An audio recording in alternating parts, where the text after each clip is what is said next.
Sir చెప్పండి sir. Sagar గారు, ఏంటి నిన్న వైవి సుబ్బారెడ్డి కామెంట్స్, ఆ తర్వాత మరి ఏం జరగబోతోంది, నెక్స్ట్ ఏంటి?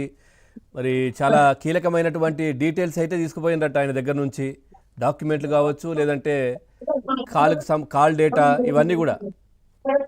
సార్ సౌండ్ వస్తుంది, సాగర్ గారు చుట్టూ. ప్లీజ్ 2 నిమిషాలు సార్. సారీ, నేను ఇక్కడ దీంట్లో ఉన్నాను, అది గ్రీవెన్స్ సెల్ లో ఉన్నాను. Telugu Desam party grievance cell P Gannavaram నియోజకవర్గం. ఒక్కసారి మీ కామెంట్స్ ఏంటి దీని మీద, ఈ వైవి సుబ్బారెడ్డి? ముందుగా మీకు ప్యానల్ ఉన్న పెద్దలందరికీ హృదయపూర్వక నమస్కారం సార్. నమస్తే సార్. ఇప్పుడు ఈ కల్తీ తిరుమల తిరుపతి లడ్డూల్లో కల్తీ అనేది 100% జరిగింది. 2019 నుంచి 23 వరకు 2 దఫాలుగా సుబ్బారెడ్డి ఈ కల్తీ వ్యవహారాన్ని కల్తీగా నడిపాడు.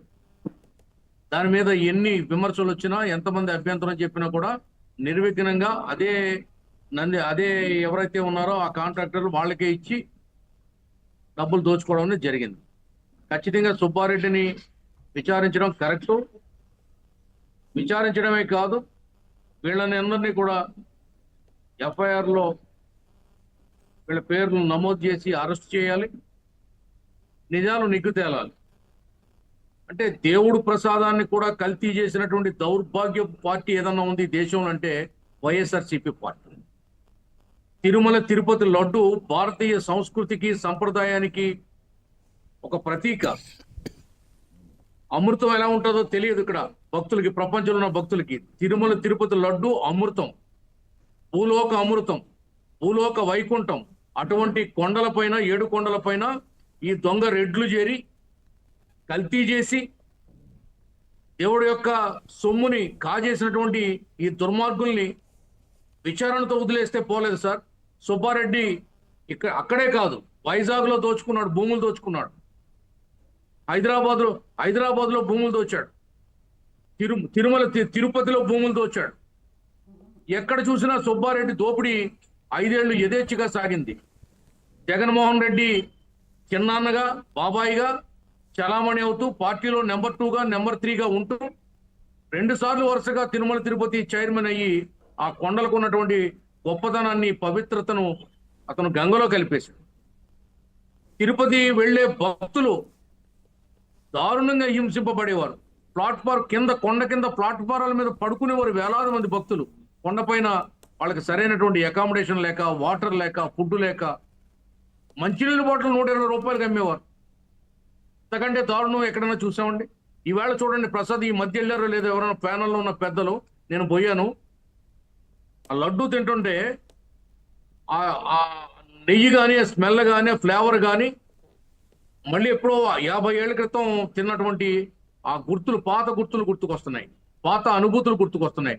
ఆ రుచులు మన నోట్లో లాలాజలం ఊరేలాగా అది ఉంటుంది. కాబట్టి ఇటువంటి ఇంత దారుణమైనటువంటి ఒక వ్యవహారాన్ని కూడా ఆ పార్టీ దారుణంగా తిప్పికొట్టాలి. తెలుగుదేశం పార్టీ అక్రమ కేసు పెడుతుంది, మా మీద అన్యాయంగా రుద్దింది, కక్షగట్టి కేసులు పెడుతుంది, విచారణలు చేస్తుంది, విచారణకు పిలుస్తుందని ఇంట్లో కూర్చుని ఇంట్లోకే వాళ్ళని రప్పించుకుని అక్కడే విచారణ చేస్తున్నాడు. విచారణకు కూడా అతను అనుకూలంగా లేడు. అదే కదా, గతంలో ఈ విధమైనటువంటి వెసులుబాటు కావచ్చు ఏమి లేవు కదా. ఇప్పుడు ఏంటంటే వాళ్ళ ఆరోగ్యం బాగోలేదంటే ఇంటికి వచ్చి మాట్లాడుతున్నారు, ఇంటికి వచ్చి ఎంక్వైరీ చేసుకొని వెళ్తున్నారు. గతంలో ఇట్లా లేదు కదా. అదే కదా సార్, కోర్టుకు వెళ్ళాలంటే ఆరోగ్యాలు బాగోవు. నిన్న చూడండి, జగన్మోహన్ రెడ్డి ముఖ్యమంత్రిగా ఉన్న 5 ఏళ్లు కోర్టుకు రమ్మంటే ఖర్చులు అయిపోతాయి, ఎవరు భరిస్తారు అని చెప్పి కబుర్లు చెప్పాడు. మరి నిన్న ప్రత్యేకమైనటువంటి చాప్టర్లో హైదరాబాద్ బేగంపేట ఎయిర్పోర్ట్ లో బెంగళూరు నుంచి ఎలా దిగాడండి? ఎక్కడి నుంచి వచ్చినాయి డబ్బులు? పైగా కోర్టులో స్లాట్ బుక్ చేసుకుంటాడు. 11:30 నుంచి 12:30 ఉంటాను నేను, ఆ తర్వాత ఉండనని కోర్టుకే షెడ్యూల్ ఇస్తాడు. ఈ 75 ఏళ్ల స్వతంత్ర భారతదేశంలో కోర్టుకి షెడ్యూల్ ఇచ్చినటువంటి లీడర్ని ఎవరన్నా చూసామండి? ఇందిరాగాంధీ గారు, పివి గారు, లల్లూ ప్రసాద్ యాదవ్, జయలలిత, ఇలాంటివి. నిన్న కాక మొన్న కేజ్రీవాల్ మామూలుగా వెళ్ళి కోర్టులో అటెండ్ అయ్యి సామాన్యుడిగా వెళ్ళి సామాన్యుడిగా వచ్చారు. ఈయన జనాన్ని వేసుకుని, మందిని మార్పాలని వేసుకుని వెళ్తాడు. సుబ్బారెడ్డి ఏమో ఆరోగ్యం పోగలేదని సిట్టినింటికి పిలిపించుకుంటాడు. ఏమిటి వెసులుబాట్లని అడుగుతున్నా? వీళ్ళు ఏమన్నా ఊడిపడ్డారా పైనుంచి? కోరలో కొమ్ములు వచ్చాయా? ఏంటి వీళ్ళ గొప్పతనం? ఎందుకు వీళ్ళకి ఇంత ప్రత్యేకతలను నేను అడుగుతా ఉన్నా. ఒకసారి ముఖ్యమంత్రి చేస్తే, ఒక పార్టీ పెట్టేస్తే దొర అయిపోతాడా? 4 వాళ్ళు కూడా నత్త నాంచారు అయిపోతుందా? ఏమిటిది అసలు?